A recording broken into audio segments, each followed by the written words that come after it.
अस्सलाम वालेकुम व्यूवर्स। हमारा आज का जो टॉपिक है वो मल्टीप्लेक्सर है। मल्टीप्लेक्सर डिजिटल इलेक्ट्रॉनिक्स में क्या चीज़ होती है। आज के टॉपिक में हम मुख्तलिफ सवाल जो मल्टीप्लेक्सर के बारे में अक्सर औक़ात पूछे जाते हैं वो हम डिस्कस करेंगे। तो बगैर टाइम वेस्ट किए चलते हैं अपने टॉपिक की जानिब। आज की इस वीडियो में जो सवाल हम कवर करेंगे उनमें सबसे पहला सवाल है कि मल्टीप्लेक्सर क्या होता है। सेकंड नंबर पे इसकी इम्पोर्टेंस क्या है। थर्ड वन कि हम मल्टीप्लेक्सर यूज़ क्यों करते हैं। और फोर्थ जो है कि इसकी एप्लीकेशंस क्या हैं। तो बगैर टाइम वेस्ट किए आज का लेक्चर स्टार्ट करते हैं।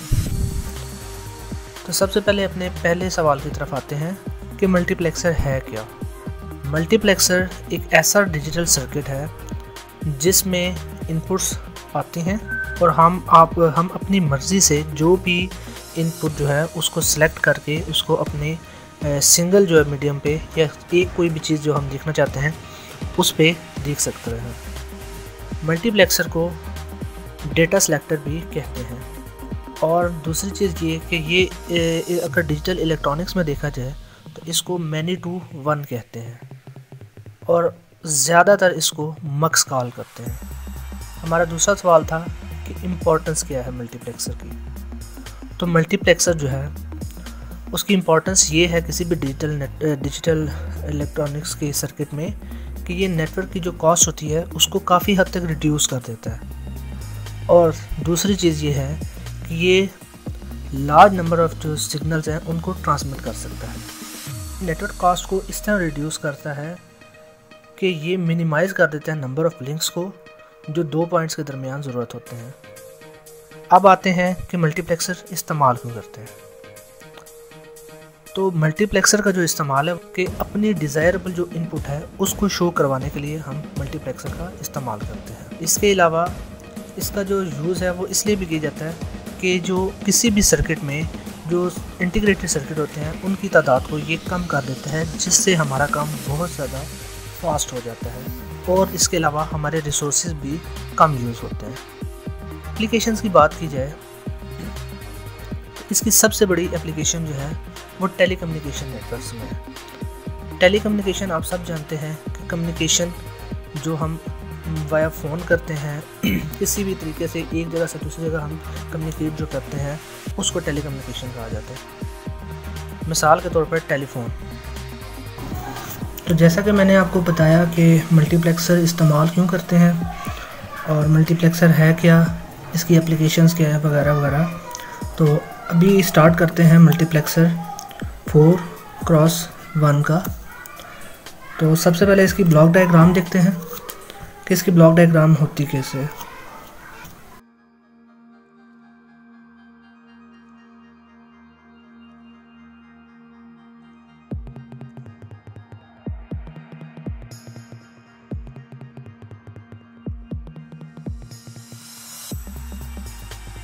जिस तरह इसकी 4 इनपुट्स होती हैं क्योंकि हम 4x1 का डिज़ाइन कर रहे हैं और एक इसकी आउटपुट होती है। लेकिन इसके अलावा जो हमारे पास तीसरी चीज़ होती है वो होती है इसके सिलेक्शन के लिए। तो इसके सिलेक्शन के लिए हमारे पास 2 बिट्स होंगी, 2 इनपुट्स होंगी। इसको फाइंड करने का जो तरीका है वो फार्मूला इसका कुछ यूँ होता है m = log of 2n।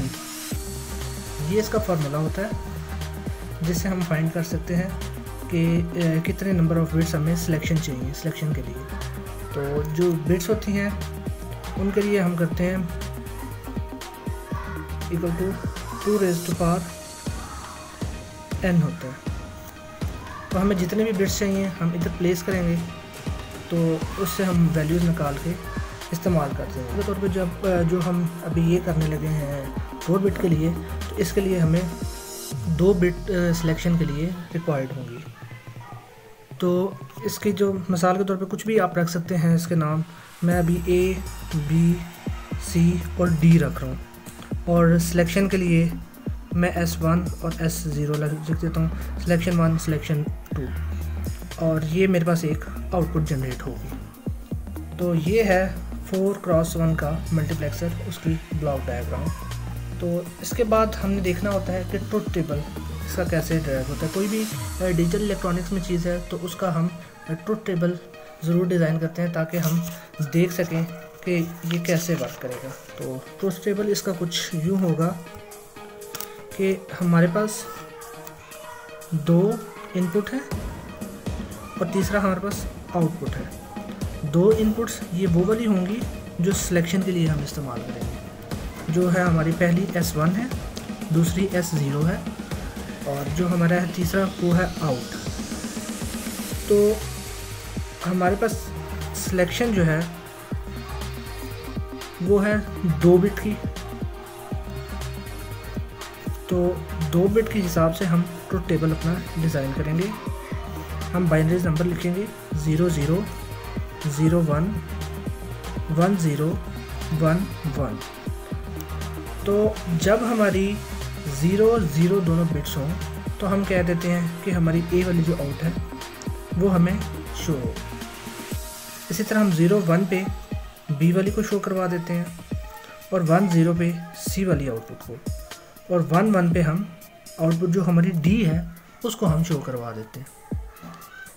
अब इससे हम अपनी आउटपुट की इक्वेशन निकालते हैं जिसको हम कुछ भी नाम दे सकते हैं।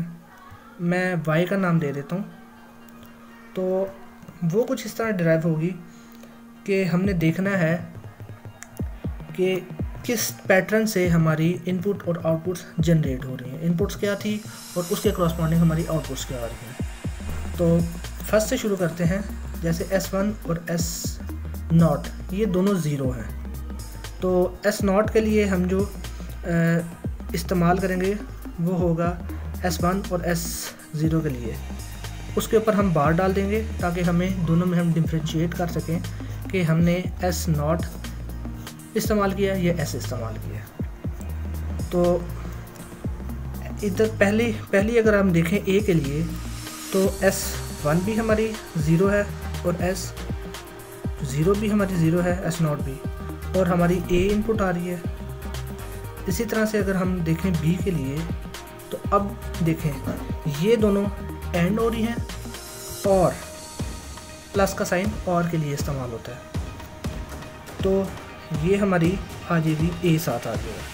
इसी तरह सेकंड के लिए B के लिए देखते हैं तो हमारी क्या है, S1 बार है और S0 भी बार है, या S0 बार या नोट कुछ भी कह सकते हैं आप, और साथ हमारा B आ रहा है। इसी तरह हमारी C के लिए S1 है और S0 है और हमारी C आ रही है आउटपुट। इसी तरह और D के लिए हम देखते हैं तो हमारी S1 और S0 ये हमें D प्रोवाइड कर रही है। अब इसको मज़ीद सिंप्लीफाई करने के लिए हम कुछ यूँ करेंगे कि जैसा कि आप देख सकते हैं इस इक्वेशन में और इस इक्वेशन में हमारे पास S1 जो है, सॉरी मैंने थोड़ी मिस्टेक कर दी, यहाँ पे हमारा S बार नहीं आता। तो इसमें हम इस इक्वेशन में हमारी S1 जो है वो दोनों में आ रही है। तो हम ऐसा करेंगे कि S1 को हम कॉमन निकाल लेंगे। तो S1 आ गया तो अंदर जो हमारे पास रह जाएगी टर्म वो रह जाएगी S0 S0 और A साथ आ जाएगी, और साथ ही हमारे पास आ जाएगी S0 B, ये आ जाएगी। सिमिलरली अगर आप इसमें देखें तो यहाँ पे हमारे पास जो है वो S1 जो है वो दोनों में कॉमन आ रहा है, तो हम S1 को कॉमन निकाल लेंगे। S1 हमारा कॉमन आ गया और S1 हमारा कॉमन आ गया और अंदर हमारे पास रह गया S0 बार C प्लस S0 D। ये हमारे पास फाइनल इक्वेशन आ रही है। इसको मैं ज़रा नीट करके लिख देता हूँ। तो ये हमारे पास फाइनल एक्सप्रेशन बच जाता है। अब हम अपना सर्किट डिज़ाइन करते हैं। तो सर्किट डायग्राम के लिए जैसा कि आपने देखा कि हमने इसका ट्रुथ टेबल डिज़ाइन कर लिया। अब हम सर्किट की तरफ जाएंगे तो सिंपली जो इसका सर्किट बन जाएगा वो हमारे पास कुछ यूँ बनेगा। हमारे पास 2 इनपुट हैं, एक है S1 और S0, ये सिलेक्शन हमारे पास इनपुट है। आप अगर देखें हमारे पास जैसा कि इक्वेशन में हमने लिखा है, और ट्रुथ टेबल से भी अगर आप अंदाज़ा लगाएं तो लगा सकते हैं कि S0 एक हमारे पास, सॉरी एक चीज़ हम भूल गए यहाँ पे कि हमने साथ ही अपनी जो है वो हमारे पास इनपुट्स जो जिनको शो करवाना है वो भी साथ आएंगी। तो हम अब डिज़ाइन करते हैं अपना सर्किट। तो एंड हो रहे हैं हमारे, जैसा कि आप इक्वेशन में देख सकते हैं कि S1 और S0 और A ये तीनों एंड हो रहे हैं। फिर उसके बाद आगे ये सारी इक्वेशन जो है वो और हो रही है। तो इसी तरह पैटर्न तीनों के लिए है, चारों के लिए। तो इस हिसाब से हम अपना सर्किट डिज़ाइन करते हैं। तो ये हमने बना दिया। तो अब देखते हैं पहली S1, ये S1 बार है, ये S0 बार। तो हमारी पहली इनपुट है S1 बार और S0 बार, ये आ रही हैं। और थर्ड हमारी जो इनपुट है वो है A इनपुट। ये तीनों एंड हो रही हैं। उसके अलावा दूसरी वाली अगर आप देखें तो वो क्या है, वो है S1 बार है और S0 है। और तीसरी हमारे पास इनपुट है B वाली, ये भी एंड हो रही है। सिमिलरली हमारे पास थर्ड जो है उसमें हमारी S1 है और उसके साथ S0 है। और थर्ड हमारे पास C है। ये तीनों भी एंड हो रही हैं। और D के लिए हमारे पास S1 भी है और S0, थर्ड हमारे पास D है। तो ऐसे करके हम अपना सर्किट बनाएंगे और आखिर पे ये चारों और हो रही हैं, जिससे ये हमारी सारी इनपुट्स आखिर पे एक हमें आउटपुट जनरेट करके देंगे। तो ये थी आज की वीडियो। अगर आपको अच्छी लगी तो लाइक और सब्सक्राइब ज़रूर करें। Thank you.